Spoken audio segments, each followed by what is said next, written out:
How are you just updating to iOS 15 now? It came out like 6 months ago, dude. Are you my mom? Not 6 months. Not 6 months. Come on. It comes out in September with the new phones. Did it? Wait, that was 6 months ago almost. September, October, November, December, January. It's almost February. I hadn't updated because my phone is old and I just hadn't thought about it. And who cares? It was working fine. I mean, okay, fair.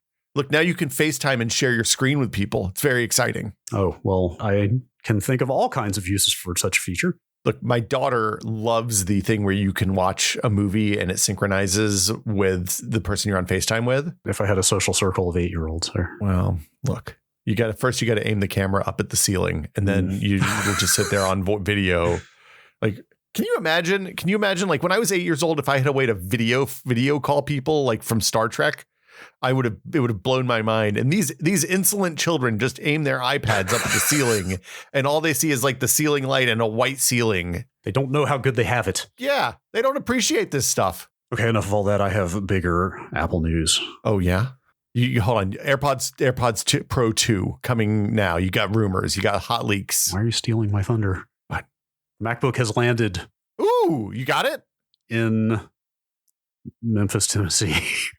Why? Wait, hold on. So it came from China. And what I presume is a customs situation, although the FedEx tracking does not explicitly say customs. Okay, yes. Yeah, so first of all, yeah, I have not bought my own MacBook since 2008. Yeah, I've only ever bought one. Huh. They've all been work provided since then. Yeah, I don't think I've ever bought a MacBook. I think they've all been work provided. And even at that time, I think I walked into an Apple store and bought it. But this is the first one I think I've mail ordered. But is it customary for them to ship straight from what I assume is the factory? It ships straight out of Shanghai. And I don't know if that's like supply chain and logistics are jammed up and we are shipping orders straight from the factory to keep up with demand, or is that just their standard operating procedure? So most of the time when I bought a MacBook, I bought one that was like one of the off-the-shelf models, not something that required any kind of customization. And I would just go into the store and like I'd order it and then go pick it up at the store. So you can't say, is what you're saying. The phones almost always drop ship straight from China. Oh, okay. So that is just a thing. It's not a pandemic thing. It's just a thing. Yeah. And they do the pallet thing now where they send they bundle up a whole big stack of iPhones in one pallet, and then that clears customs all at once, and then it lands in Memphis or Long Beach or something, and gets blasted out from there via UPS. So yes, my MacBook hit Memphis, Tennessee. Ooh, a full week ago. By the time people hear this, oh no! And let's see, arrived at FedEx Hub in transit, package available for clearance. Clearance in progress, clearance in progress, clearance in progress, clearance in progress, clearance in progress, clearance delay. Uh-oh. Over the course of 4 days of clearance in progress. And then as of last Wednesday, clearance delay import. Brad, what if your MacBook is made of drugs? Oh, what did they stuff in the battery compartment? That's not... You got a fentanyl MacBook over there. The brick in there is not lithium ion. Oh, no. It's cocaine. No, but it does just now say scheduled delivery pending. No scheduled delivery date available at this time. No action required at this time. I don't know when I'm going to see this laptop. I try not to be obsessive when there's packages that I'm excited about coming. Mm-hmm. Like I've intentionally never signed up for any of those sites that will like give you notifications when you get like a UPS shipment coming to your address or whatever. You like being pleasantly surprised? No, it's just that if I'm excited about something, I'll just hammer the refresh button until it wears out the UPS website or FedEx website or whatever. But I had a really pleasant support interaction with Apple the other day. I got a watch for Christmas, an Apple Watch for Christmas, which is we will at some point I want to talk about it because it's like ultimately an incredibly useless thing that makes me feel really good about using it in a way that is both disturbing and very pleasant. It sounds like a lot of things in our modern world. Sure. Kind of is. Yeah. It's maybe one of those like good, but maybe not good categories. Hey man, I think we'll call 911 for you. I'm sure it will. That sounds not entirely useless. Look, it's very much marketed to be hey, here's a thing you can't afford not to have. Right. it's really, really useful in some really limited situations. Like it's nice to have a way to get notifications and manage notifications without having to take my phone out of my pocket. And it encouraged me strongly to prune out all of the annoying notifications that I don't need and only get the ones that are actually important and valuable to me. Dude, that sounds nice. Do you think, is notification creep a problem other people have experienced in the pandemic? Because I am so inundated with phone notifications these days that they are all but useless. Like I miss important messages all the time because they are like 28 notifications down by the time I wake up. Well, so I actually had this conversation with Chet the other day. I was like, I was late for a meeting one day because my Outlook was binging so often that I just didn't pay attention to it. So I finally loaded up Outlook on Windows and figured out how to turn off all the notifications except for the meeting one and like the emails from 2 things that are actually urgent that I get. And it made a huge difference. So yeah, like 100. My wife, who I love dearly, does not prune her notifications, and it makes me crazy because if she leaves her phone facing up at nighttime, it just keeps illuminating the ceiling all night long. No, do not disturb. She doesn't do not disturb because she's worried that if we have like an earthquake or some sort of emergency, she won't get the hey, here's the alert notification thing. Don't the Amber Alerts punch through? Look, man. How much do you trust the technology, Brad? This is a question this podcast is not qualified to answer.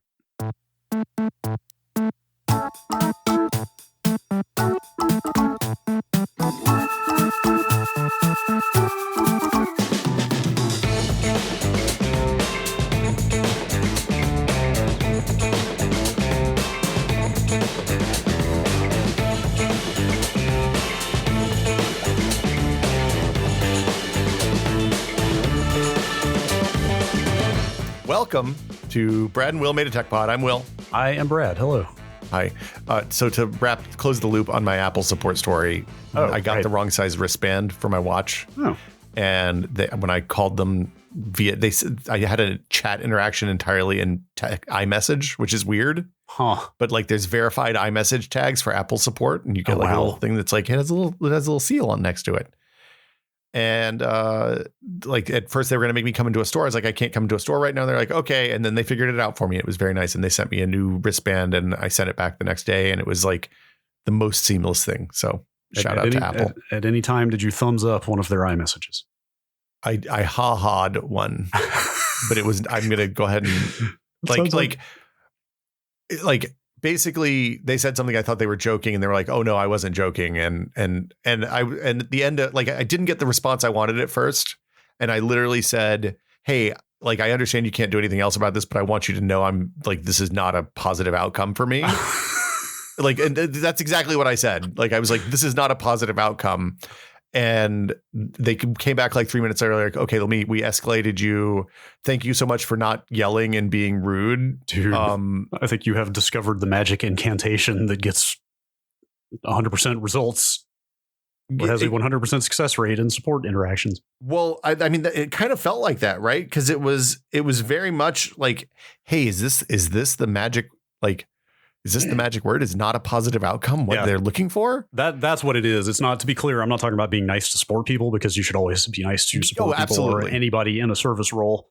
Not only because it's the right moral thing to do, but also it gets better results. Like, being nice to people gets better results than treating them like a shit. Like, if you can't do it for the right reasons, do it for selfish reasons. But it kind of bummed me out, though, that like that they were so shocked that I was polite that they thanked me for being polite. Right. Like that. I've had similar experiences like that. That in itself is depressing. But the part I was talking about is not a positive outcome. It sounds like something right out of the support training handbook.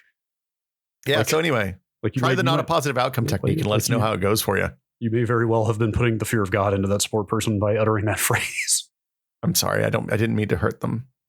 Brad, it's my favorite time of month. Oh, we're turning Q's into A's today, baby. Oh, I thought you meant you made more eggnog. I haven't. Look, my relationship with eggnog is a little fraught since it landed me in the hospital. I'm sorry. I keep forgetting. I shouldn't bring that up. The gallbladder comes out on Friday, though. So I got that going for me. It'll be less than 6 days left. Are you excited? I could not be more excited. Are you excited about that laparoscopy? Laparoscopy?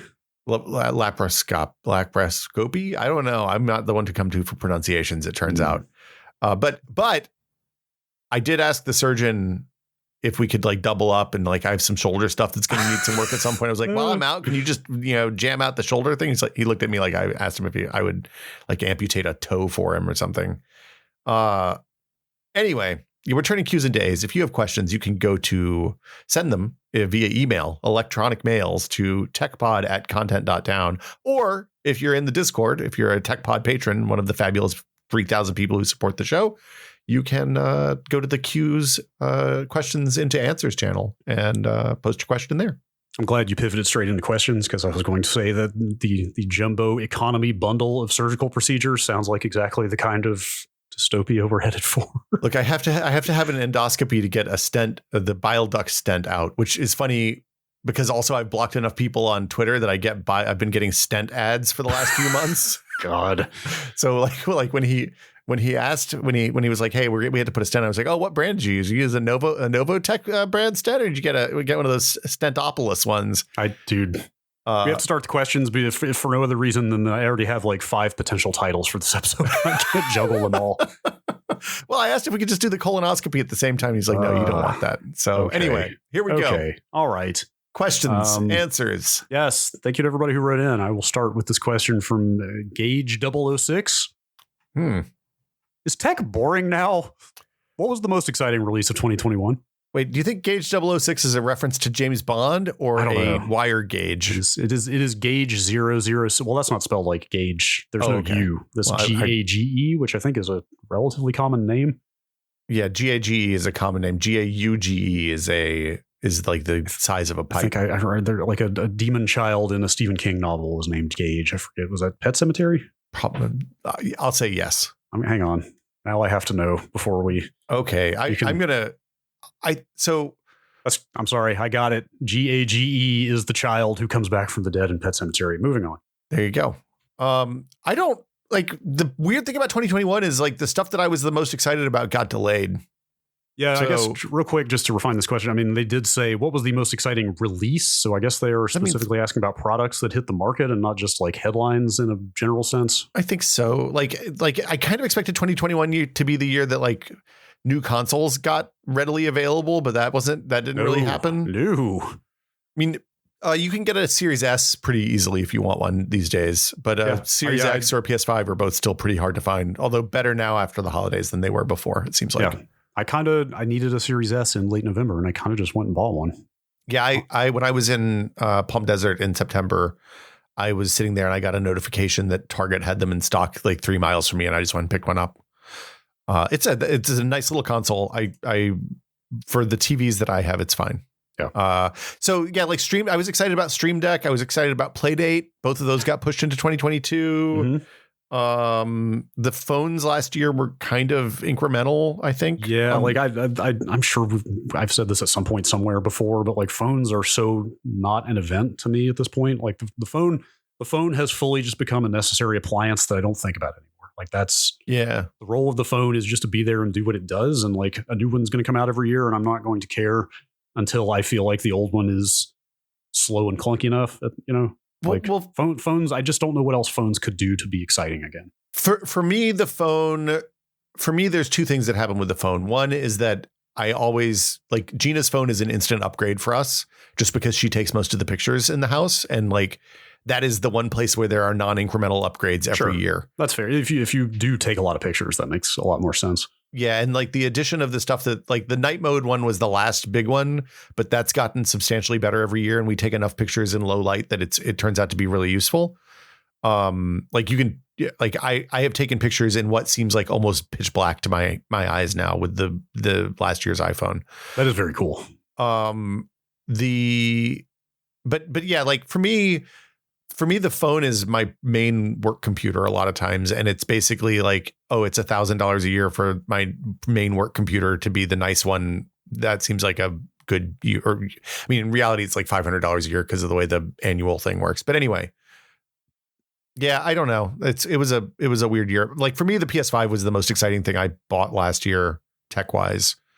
It was such a nice upgrade over the previous generation in literally every way. Yeah. Like it's quieter. Everything, the frame rates are just unbelievable on the games that I've played. Yeah. Like everything about it's good. I can't say I'm playing unreleased video games that are embargoed. I can't say too much, but I've been spending a lot more time on the PS5 recently, and I'm pretty excited about how games run on there and such, and the load times, and et cetera, et cetera. I may be biased because I hopefully will have one in my hands in the coming days, but the refresh on the M1 MacBooks, I think is my answer. Specifically because that chip sounds so ridiculous.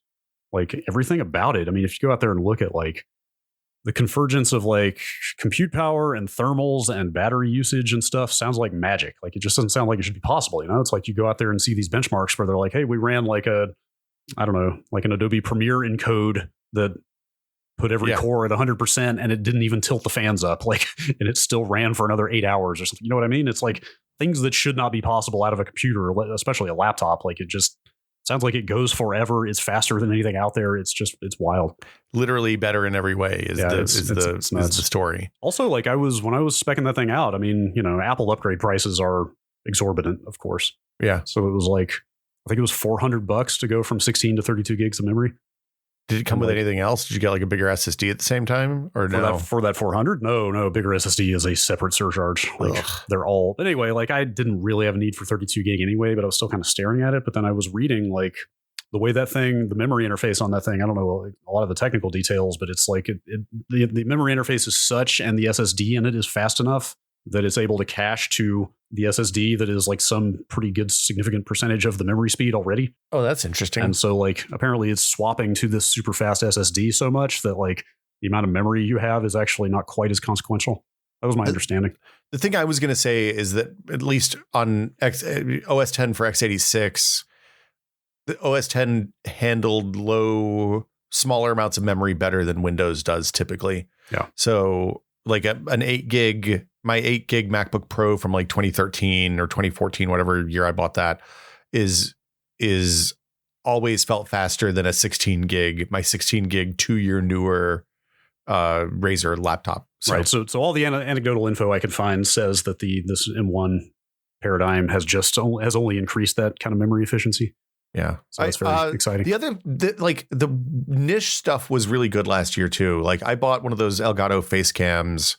Like I'd been looking at getting a real, like a mirrorless camera to use as a stream camera and a video call camera all year.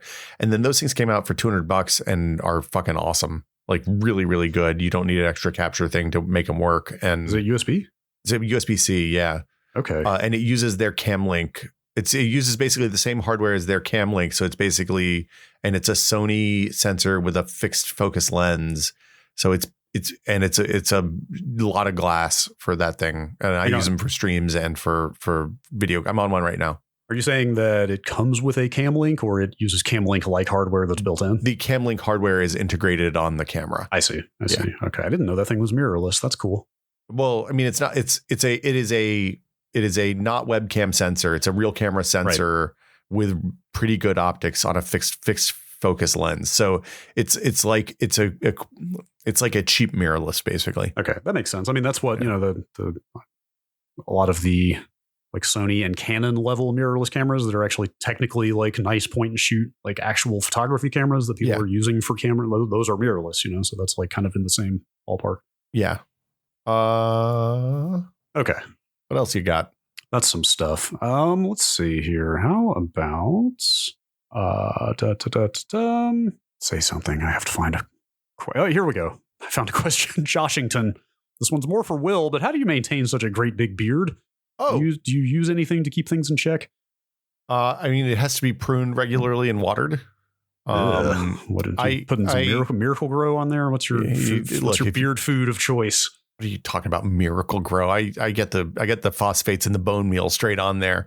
No, so I have beard soap that is that I use like usually like twice a week. Like you can kind of tell when it needs to be washed. It's like a somewhere between a shampoo and a face soap. It has a little bit of oil so your skin doesn't dry out underneath. If you use like normal shampoo on the beard, you're going to have face problems in my experience.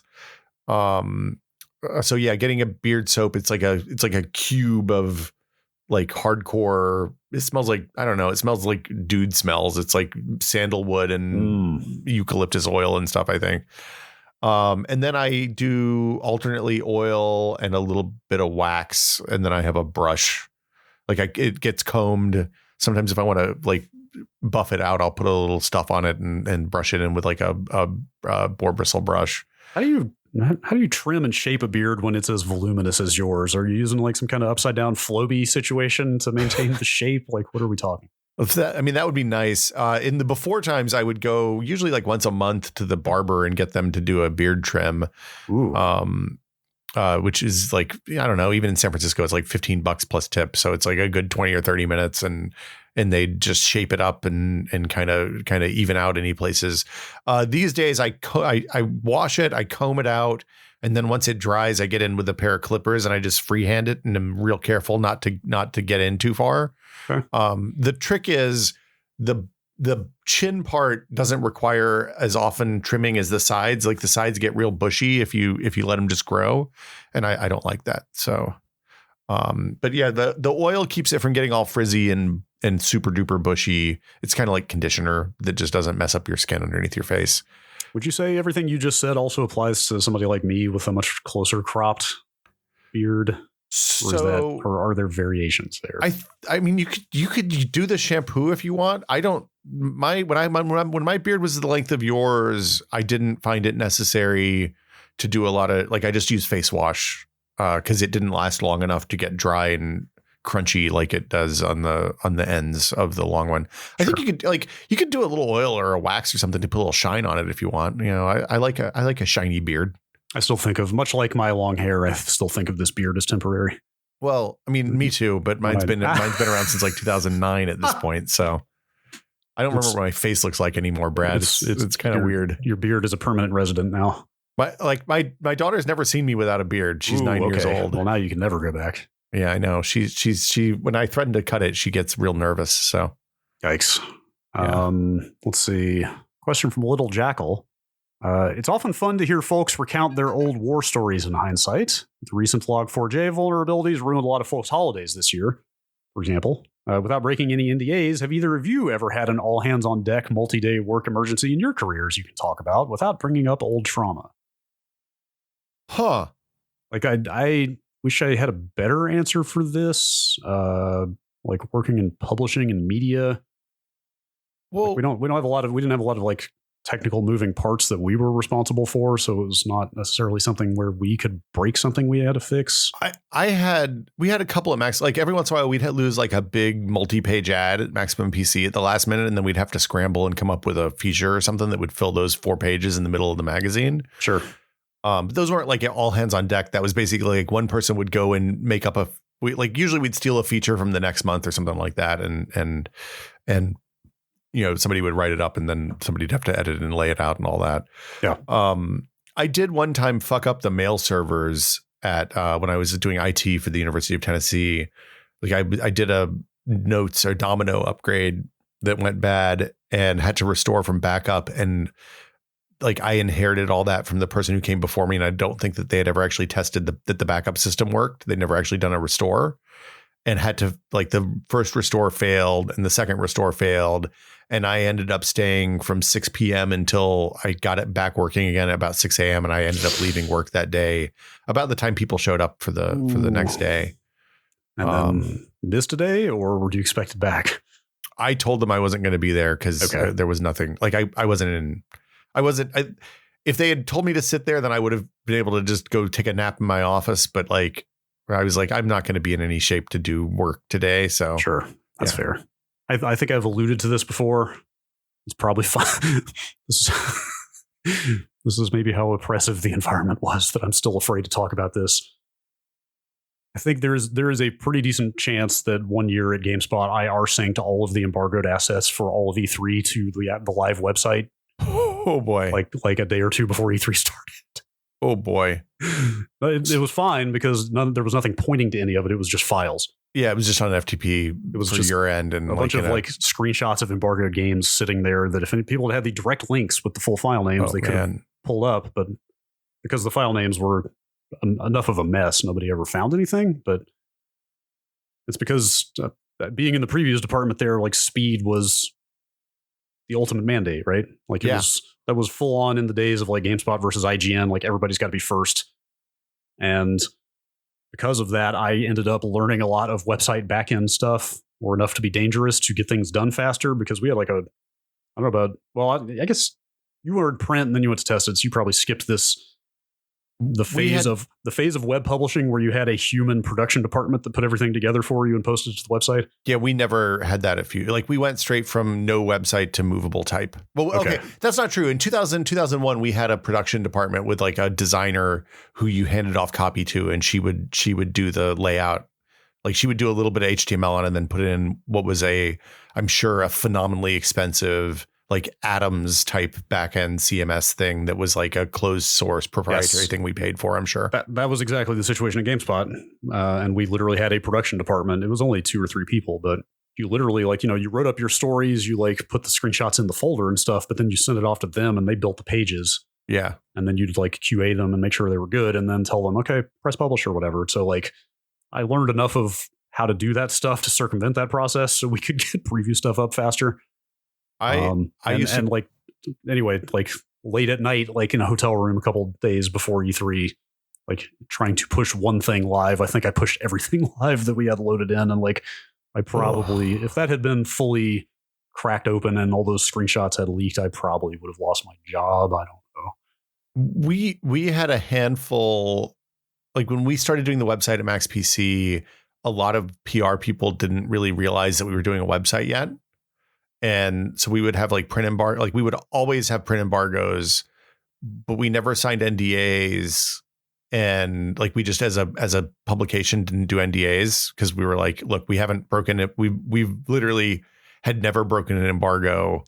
And because like once upon a time we had signed an NDA, somebody changed their dates at the last minute and we had to scramble to fill a cover because it like our print date was going to be before their new NDA and they wouldn't let us slide. Okay. So we just stopped signing embargoes after that point. Like we were like, we're not going to fucking do it. If you want to be in the magazine, you have to, this is the deal.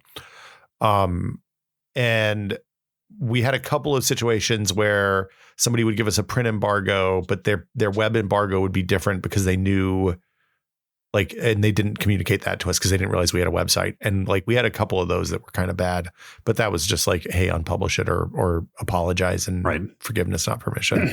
I can't imagine how much shit you would have been in if you had deleted all the pre assets for E3. That would have been, again, I think I probably would have gotten fired. Like that would have done enormous damage to our relationship with every publisher whose stuff we leaked. Yeah, they would have fired you into the sun probably. I still am not 100% sure that I did it. I'm 90% sure that it was the whole directory and not just the subset of files I meant to do. Whoopsie. Yeah. Well, the weird thing is once you got stuff into those folders, it was hard to get them out on our CMS, at least. Like once you uploaded, like you could upload whatever you wanted, but if you wanted to delete something from the back end, you had to get CLI access. You couldn't do it from absolutely would have required like heavy Unix lifting at that time for sure. Yeah. Anyway, enough about possible old screw-ups. They can't hurt me anymore. Let's just move on. Next question about from Times Hero. Okay. It's good post plus username here on this one. I'm looking for some advice on getting this Panasonic RC6485 flip clock functioning again. I might make this image the show art, but it's such a good picture. It's so good. But also, if you ever saw an alarm clock in the 80s, you know exactly what this flip clock is. It was working fine before Christmas, but now it doesn't seem to change time anymore. When it's plugged in, the motor still turns, but the numbers don't flip. They do all still function when turning the set time dial. Any advice? Service manuals are hard to come by in a timely manner. YouTube tutorials are available for similar but different clocks wherein they clean the motor. That may be above my abilities, however. For podcast purposes, any advice on restoring cool old tech like this, something other than don't? Okay, so this is, if you don't know what a flip clock is, They were basically, it was a spinny thing with with hinged pieces of plastic or cellulose or wood that would have half of a letter printed on the top, or a number printed on the top, and half of the numbers printed on the bottom. And like the hour side was one dial, the minute side was another dial. This one is super cool though, because in addition to those two dials, it also has day of week and date. Oh, you're right. I hadn't seen one like this before. Yeah. And it also has, I think, a seconds dial over on the left as well, but I'm not sure if that's what that is. And so you gave a really good clue here. You should absolutely fix these things because like the price of messing it up. Well, first off, go to eBay and find out if you can get another one if you mess the first one up. Because a lot of times on this stuff, you'll see like 20 of these for like $10 each because nobody gives a shit about them anymore. And if that's the case, absolutely take it apart, figure out how it works, and then use that knowledge on the second one that you order from eBay to replace the guts of the one that you broke.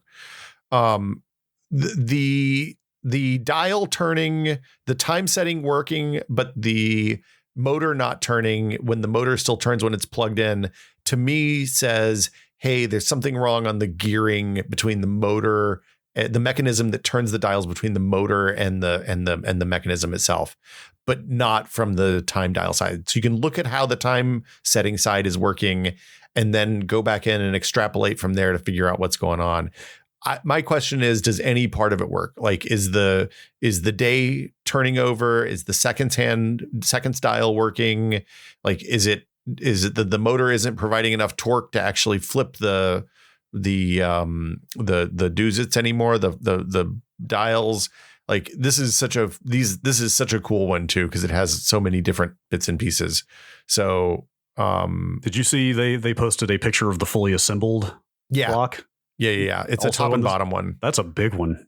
That is a sizable alarm clock. That looks like a pretty big clock radio, actually. My guess is, like, if the motor was burned out, that would be pretty easy to fix. My guess is that either a gear has slipped inside the thing that turns the mechanism, or like the transmission for the mechanism, or there's stripped gears somewhere. Yeah. My advice, I mean, they asked for advice on restoring tech. Like, my advice was just going to be like, hey, just take stuff apart and tinker with it and see how it works. But then, yes, as you said, like, you can't just go out and buy another one of these at the store. So when it's this old, maybe take some precautions or have some backups.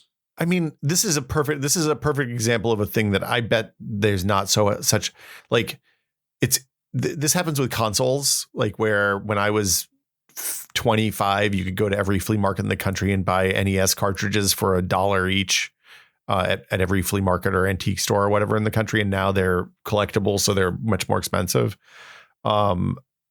I bet that this kind of clock is in that same kind of category where it's still cheap.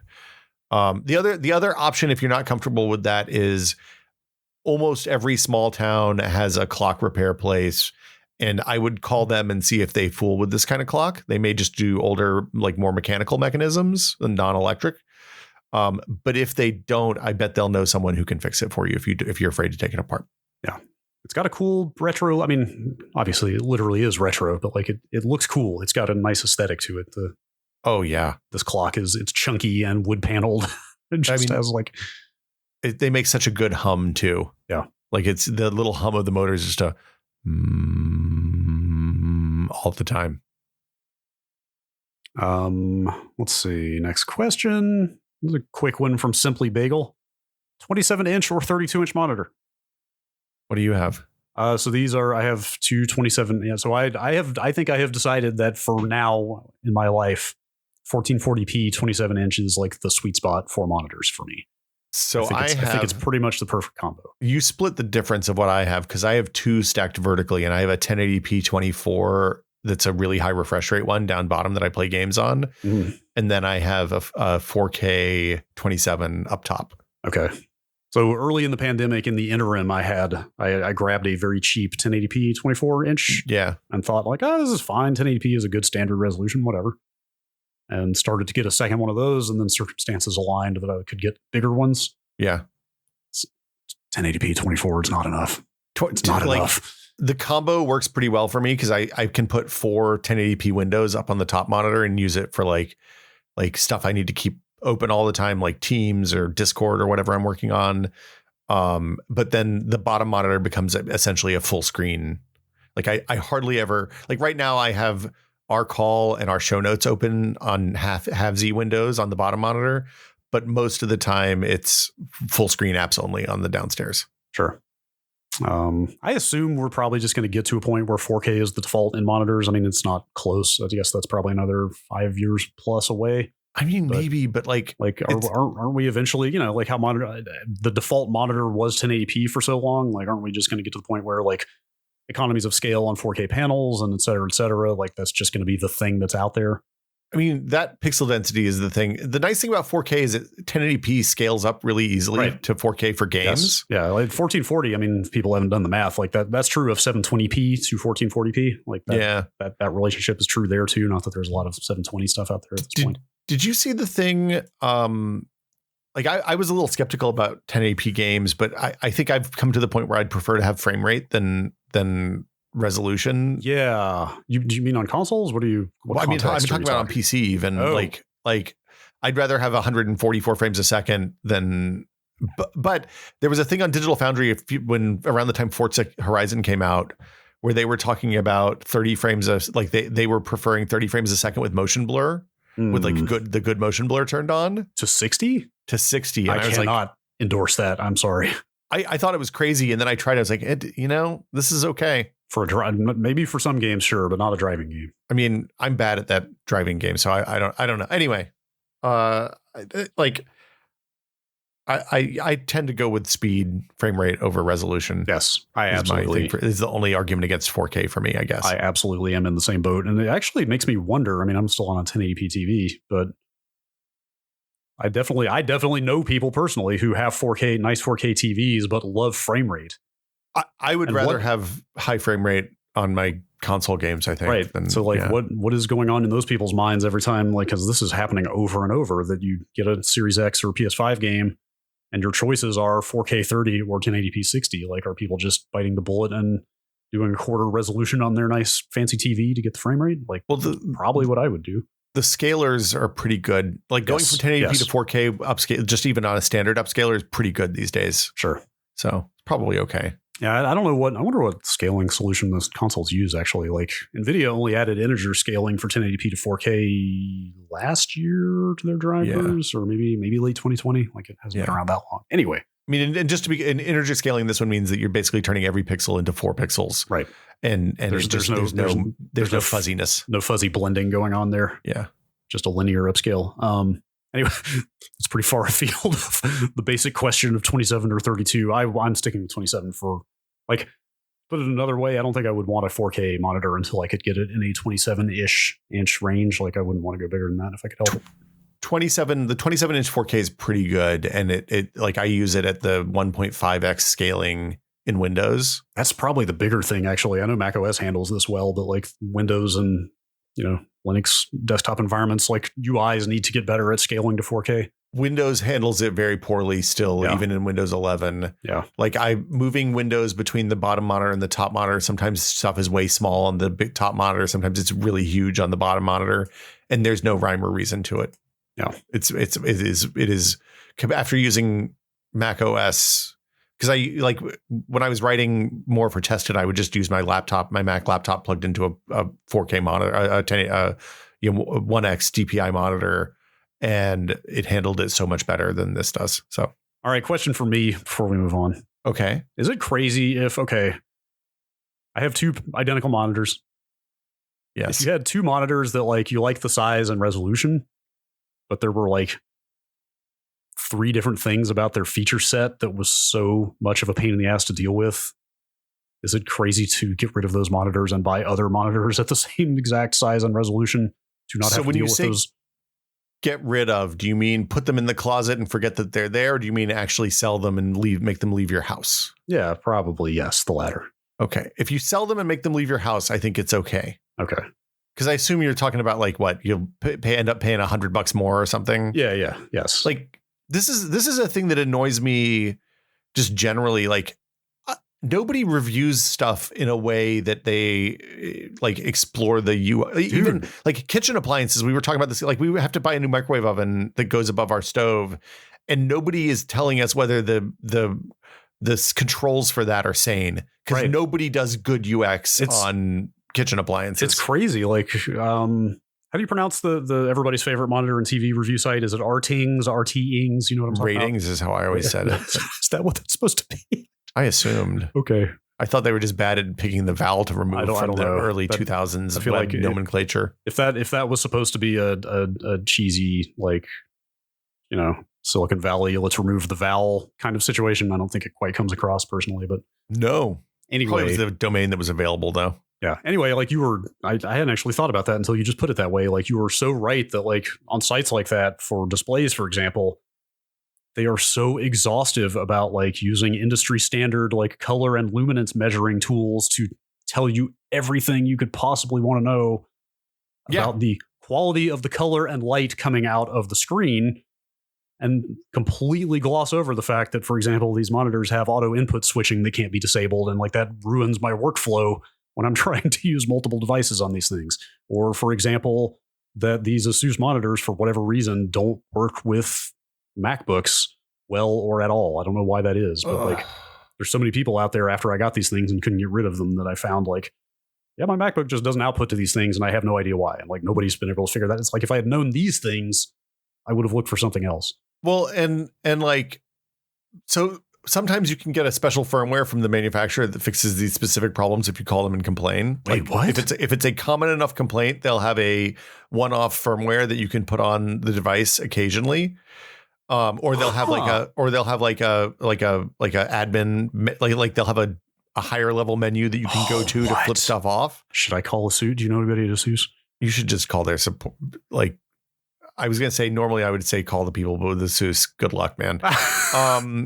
It's a lot of customer service, and they're going to tell you to pound sand for like 23 tries probably. Right. The thing I would say is, like, microwave ovens is a perfect example of this, right? Because, like, all I want out of the microwave oven is I want like a plus 30 seconds button that I can add 30 seconds to the timer, right? I want to be able to set power and time independently with like 4 button presses, not 50. I don't give a shit about potato buttons or pizza buttons or any of that nonsense. And I want the timer to be usable at the same time the microwave oven works. And the only reason I care about this stuff is because I've had them in the past. This stuff didn't work. And it's maddening. Mm-hmm. Yeah. I mean, to be fair, I guess, like, that was the concept behind the Wirecutter, right? Product reviews that are written from the standpoint of just a person using these things and not overly technical, or like. Well, no, the point was to do both. Like, it was supposed to be usability and technical stuff. And they do it a pretty good job on most stuff, but, like, nobody reviews microwave ovens really, except for maybe Consumer Reports. Yeah. And also because, like, Whirlpool will rebrand the same exact hardware with a different trim on for Lowe's and Home Depot and Amazon and all the different places you buy this stuff. So they all have slightly different model numbers, and which software gets loaded on the same hardware is entirely dependent on which stuff is screen printed on the UI. It seems like I don't know. It's just I feel like anytime I buy an appliance, I buy the extended warranty so that when I don't like it, like, we sent a stove back. Wow. Because we didn't like the stove. So I was just about to say, I didn't know you could do this for, like, household appliances, but for something like a monitor, generally, this wasn't the case with these monitors, but my policy is just to buy from a place like Amazon that has a very liberal return policy at this point, because that's kind of the only way you can truly guarantee you're not going to hate the thing, right? Like, you have to get it in front of you and use it yourself. Well, but and for things like modern devices are too complex for anybody to review every single possible use case. You just have to put it through your own paces. Yeah, and like the cost of returning, say, a dryer, we had to send a dryer back once, was substantial. Like, it wasn't like we were able to return it immediately, because Best Buy is, if you buy the extended warranty from Best Buy, they'll take anything back basically. But, like, prior to that, if you had something that we had to return, then, like, you ended up paying $100 to get them to come pick it up and bring the new one again. So anyway, yes, buy from retailers you trust with generous customer service and return policies, I guess. Yeah. And also, like, if you definitively wanted to interoperate with something, or, like, for microwave ovens, I know exactly how I want the control stuff to work. Like, there are videos on YouTube of people using their microwave control panels, and that helped a ton. That does help. Yeah. Shout out to B&H, I have to say. B&H? Yeah. B&H. Wait, do they have a jingle? From Wally? Oh, no, it's B&L by and large. Sorry. I don't know does B&H even stand for anything? I have no idea. I didn't even know who they were until I started working with people who had done production in the greater New York, New Jersey area. Yeah. You know who I'm talking about? Yeah, we bought a bunch of stuff from them at Tested because they were like, if you want production cameras or stuff mail order with a good return policy, they're pretty good. Yeah. So, I mean, that extends to kind of everything. Like I bought a pair of hard drives from them. Oh, about a month ago. And then like 2 days before the end of the return window, I noticed that they had better hard drives for the exact same price. And they took them back? For the cost of return shipping, they allowed me to return them in exchange. So they are pretty cool. All right. How about a couple more here? Chip Shirley. Chip. The recent Activision Blizzard acquisition brings up an old issue I've had. Why do you think Netflix is included in FAANG and Microsoft excluded? It has to be more than just FAANG sounds cooler than any variation of GAMFA, right? I mean, first of all, Netflix is a gigantic company by market cap, and like, my understanding is I think they like pursue talent and pay just like these other companies, right? Well, and for a long time they were a high double-digit percentage of all traffic on the internet. Right. That's what I'm saying is like Netflix is actually in the same league as these other companies in terms of general metrics. Well, I think the argument originally was that Microsoft is mostly on the edges, like they build the clients, but they weren't super dominant in like cloud servers. And stuff like that. So hang on, is the concept behind FAANG not just like kind of size and value of these companies, but more that they deal in foundational internet technology, like they are the backbone of the internet? I think FAANG is more of a construct that is not particularly well thought out, or like there's no IEEE spec for what it takes to be a FAANG company. Well, maybe there should be. But like Apple's kind of the same way, right? Because Apple's a client. Yeah, that's true for the most part, right? Sure. I mean, the iCloud, but that's still like a layer on top of. It's not like, well, they do run their own data centers, but not at the scale of Google or Facebook I mean, now maybe, but when the FAANG stuff started, it wasn't like Apple runs data centers to serve its own needs, not the needs of everybody else, right? That's exactly it. I don't know. I always thought it was weird. It's like going back and watching old Simpsons with the kiddo. It's really funny how many shots they take at Microsoft in those late 90s episodes. I understand. Like Bill Gates shows up on one and helps restructure Homer's internet company. Like whenever they need a throwaway evil company, it's either like, Bob Dole or Microsoft. It's weird that all of a sudden Microsoft, it's like Microsoft went through the, hey, maybe tech companies are bad fire 20 years before everybody else has. Mm-hmm. And came out the other side. Yeah, now they're out the other side. I don't know. Is it GAMFA weird? Sounds weird though. Yeah, it does. Is it weird that not to digress about The Simpsons, but is it weird that I think of The Simpsons as a period piece, as a period show, and that anything like basically anything in The Simpsons that deals with technology that is newer than like say 1993 just feels like horribly out of place to me. Like the internet should not exist in The Simpsons. It's been really funny watching should not exist in The Simpsons. It's really weird watching the internet become a thing that is like it started out as here's some weird shit nerds are into, and then there were a bunch of jokes about nerds, to Homer looking stuff up on the internet being a weird thing, to just like the internet being part of the conversation in the last like in seasons like 8 through 18 or 17 or something like that. It's kind of like, I don't know, it feels like it would be the same thing as like Norm from Cheers, just like pulling out his iPhone 13 at the bar. Yeah. Like it just feels out of place. Something about it is wrong, but maybe that's me.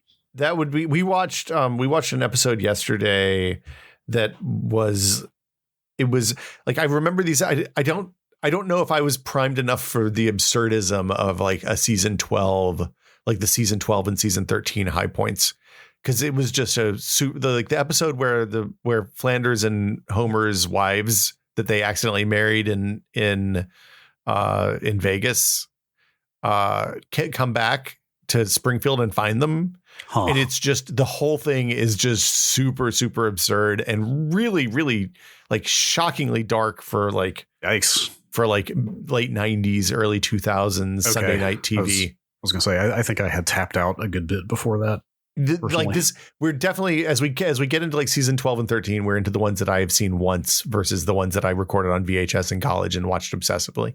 Okay, I think I loved The Simpsons when it was new, and I think I stopped actually around like season 6, 7, 8. Somewhere around there. You missed a bunch of like so the big takeaway from going back and rewatching all of these is the ones that I thought were garbage then I was just an asshole and didn't appreciate for the most part. There's definitely some bad episodes in there, but it is the quality level of everything that we've seen so far going through like season 13 is astounding. Real quick before we move on, I've seen magma floated recently as a replacement for FAANG. I mean, yeah, first of all, I think that's awful because you're just giving in to Facebook's desperate attempt to rebrand and deflect controversy. Yeah. I mean, I could just to be clear, I assume that's Microsoft, Amazon, Google, Meta, Apple.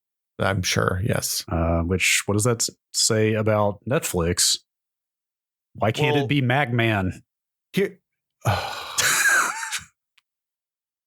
Brad, it can't be Magman. No, I say no. Why not? As the arbiter of what is okay on the internet and in terms of, I say no, sir. Magman sounds like a long forgotten like 50s DC superhero made out of lava. Magman is a Mega Man 6 character. Okay, that works. A villain, yeah. Yes. Anyway, is he magnets or is he lava or is he both? Ooh. Oh, I don't know. Let's see. I need one more question here. What am I going to do? Can we ask that Scaladown one? Yeah, I was saving that for last. Okay. I'm going to do one more before that. Okay, perfect. From Warbird. Can't believe I'm giving in again. At least it's not about college football. That's something. Brad, post your neofetch config. I don't even know what neofetch is. Oh, dude, it's the best. Is it fetch but new? No. Neofetch is the thing. Have you ever seen screenshots of like somebody's Linux desktop and they have a terminal window up? Like that they've just logged into. You just described every screenshot of a Linux desktop ever. So see, now I'm filling in a crucial hole in your Linux knowledge. And their terminal has got like a big ASCII art version of the logo of their distro with a bunch of like stats listed about the type of terminal they're using and their like CPU and memory and like. Okay. Do you know what I'm talking about? Vaguely. You've seen this. It is a thing that is what is familiar to me. Yes. And there will be a little bar of RGB colors at the bottom that are basically all the colors that terminal is capable of. Okay. You'll know exactly. Go Google neofetch. You'll see what I'm talking about. Okay. As soon as you see it, you'll know exactly what I'm talking about. Brad, you're not going to make neofetch happen. It's all it is a thing that people set up to show when they log into a terminal or a remote SSH connection on their Unix machine. This is exhausting. Look cool in screenshots. This is exhausting. It is literally in the mission statement of neofetch. This thing is here to look cool in screenshots. I can install this in Windows now, which seems to be antithetical to the entire idea of what neofetch is. Hang on. Is it available? Netfetch supports almost 150 different operating systems from Linux to Windows, all the way to more obscure operating systems like Minix, AIX, and Haiku. I don't think here. I'm just going to check because he asked. I don't think I don't have neofetch set up to go on any of the like 8 things I SSH into at any given time. That seems like a primary machine thing, not a remote machine thing. Yes. Although if they really have it for Windows, hang on. Is it available in Chocolatey? I'm just going to install it right now. Let's find out. It is WinFetch. Wait, what is WinFetch? WinFetch. Definitely not making WinFetch happen. I searched for neofetch and WinFetch came up, and I don't know if I trust this. I'm going to install it anyway. I'm scared of Chocolatey these days. Why? Chocolatey's fine. I'm scared of WinGet. WinGet. Every time I search for something in WinGet, I get weird things that feel like they are not appropriate. Yeah, the package vetting in WinGet I think is kind of questionable so far. I'm installing WinFetch though. Let's see what happens here. Yep, that's neofetch. All right. There you go. That's cool. I'm never going to use that again. Yeah. Neofetch. There's your answer. I'm proud of you, Brad. I don't actively use neofetch, although I think it's kind of cool.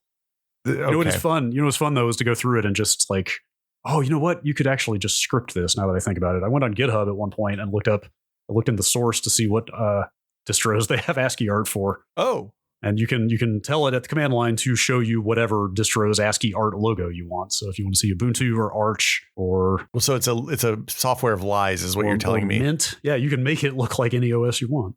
Boo. Can we do this? Can we do this hologram question? Bring back operating system fetishism. That comes with tribalism and people yelling at each other about Slackware being better than Gentoo, and I don't need that in my life. That's fetishism is positive, tribalism is negative. Is it, Brad? Is it really? Being fascinated with the mundane details of things is a fun way to be. Okay. Look, question, like being curious is always good. That's what I'm talking about. I'll give you that one. That's what I'm talking about. Yeah. Just tinker with things, play with things, like dig into stuff. It's fun. All right. Holograms? Holograms. From Helen C. Yeah. I remember 15 to 20 years ago reading that making holograms was some secret unfakeable process. Is that still true, or can anybody dial one up from Shenzhen or 3D print a hologram printer now? Okay, so there's some. I did some research on this one because I was curious. Oh boy. In the old days, to make a hologram, you needed like a concrete floor and a sand table because you needed to isolate the laser and the film and the thing you were shooting on the hologram from any kind of vibration at all. Like the slightest, like a truck driving by 2 blocks away would jack it up and make it fuzzy and not look good. And you'd make those holograms by separating out a laser. Like you take off the filter that focuses like a laser. You'd separate out into 2 beams, and then you'd combine those beams on the 3D object with the film in between them, and it would make a thing in there. The neat thing about holograms was for a really long time you couldn't scan them with like 2D scanners because there's depth information there, and you couldn't print them with normal printers for the same reason. Some people a couple of years ago figured out how to use some nanoparticle nonsense to print like holograph, like things that look like holograms, but maybe aren't exactly. So they're a little bit less useful as an unfakeable thing. Like people put them on, like credit card manufacturers put them on credit cards. They're on Austrian currency. Several currencies have holograms on them now. The TLDR is it's a lot easier to make them now because you don't have to do the long exposures. It used to be in like the 80s, the lasers were so low power that it had to be like a 12-hour exposure for stuff. Now it's like seconds because we can get higher power lasers. So they're easier to make now. You can buy for like $150 make a hologram kit that you can do at home. Ooh. But you do need a really dark room and pretty stable floors in order for it all to work. Does this get us, I'm sure this has absolutely no bearing on this, but does this get us any closer to the fabled holographic storage that we used to hear about so much? No, that's a different thing, sadly. I figured it was. There's a good acronym here, though. DOVIDs. Diffractive Optical Variable Image Devices. And the reason these work is that they refract light instead of reflect it, which is why scanners and printers and stuff don't work with them. I see. Okay. It's good to know.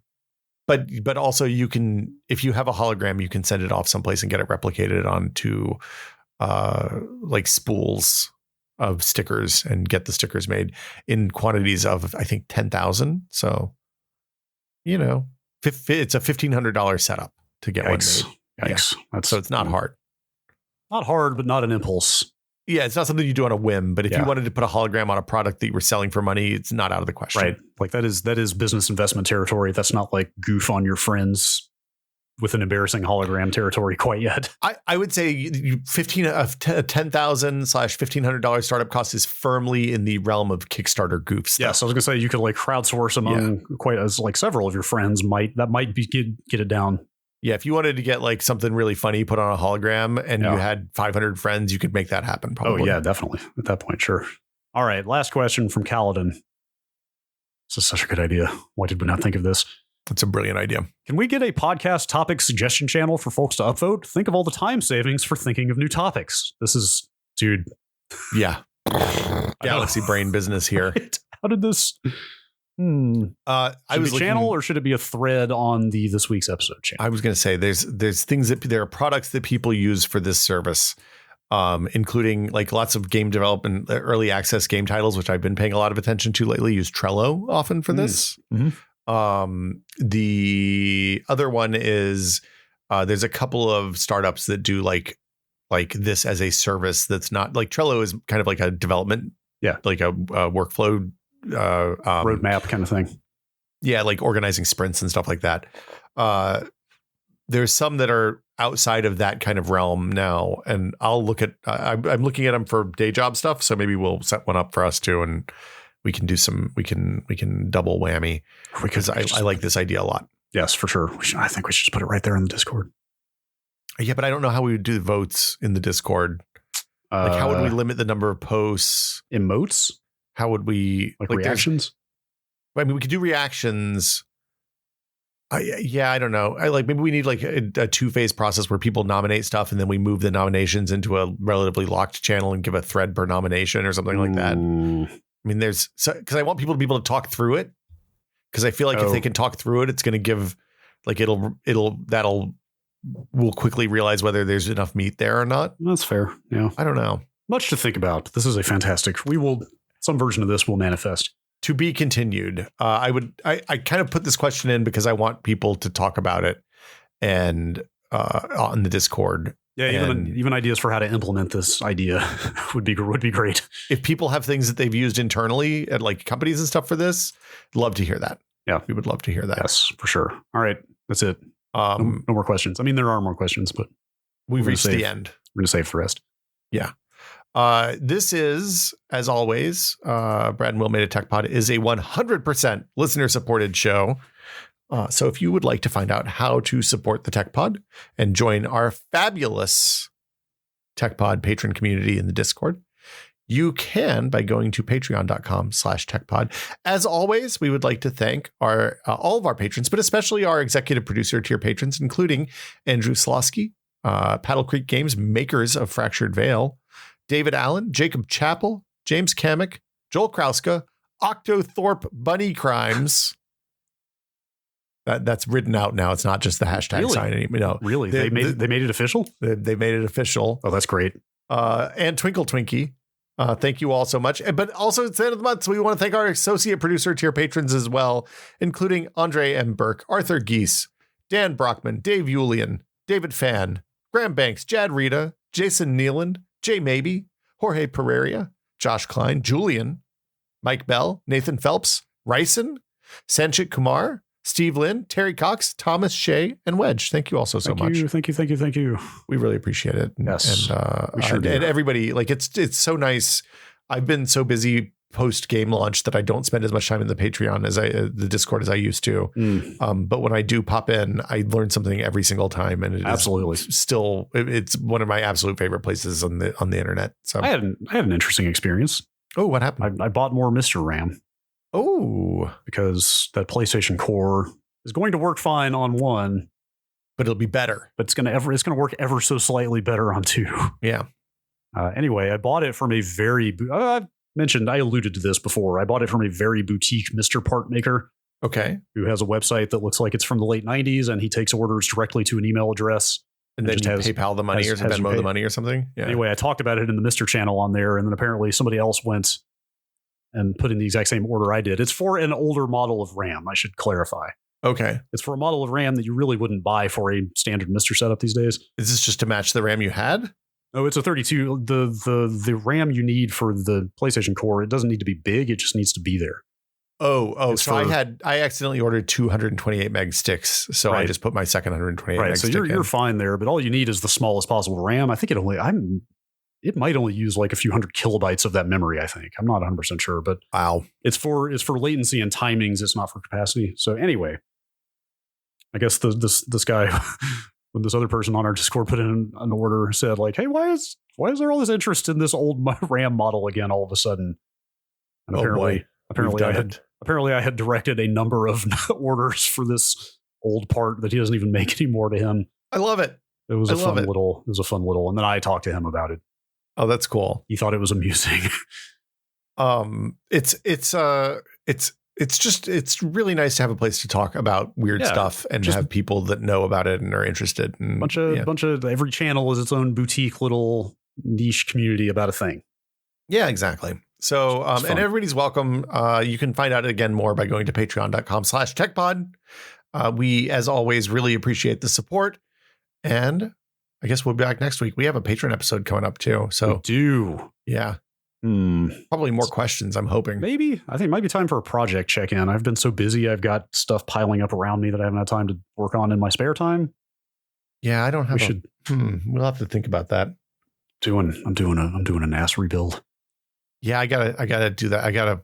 I'm gonna re-architect the whole thing, I think. Yes, that's exactly what dude. Maybe this is for the patron. Okay, yeah, well, to be continued. I started to say, I don't know if this will go up in time for people to tell us if we should absolutely not talk about this. I downloaded a 15-page PDF about the relative merits of different ZFS topologies. Oh boy. And spent last Sunday afternoon reading it. Oh boy. The results were eye-opening. Huh. Boy, have I been screwing myself over on the performance of my storage pool. Really? Yes. Oh my God.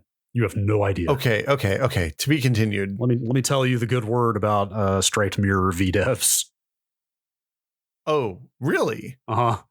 Oh man, I've been doing with parity this whole time. Yes. So there are profound limits to a RAID Z setup to a parity model in terms of IOPS in particular. Like read and write streaming, read speeds and like write speeds are not as bad, but the IOPS are severely bottlenecked compared to a mirror setup, like bad. You probably do. I see mine is much more of a place to dump stuff and much less of a place that I actually do like large file transfers. Yes.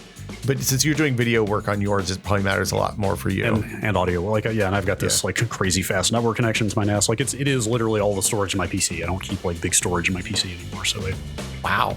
But we'll talk about that on this month's Patreon episode, I guess. Then the numbers may surprise you unless people don't want to hear about it. Wow. Okay. Well, there you go.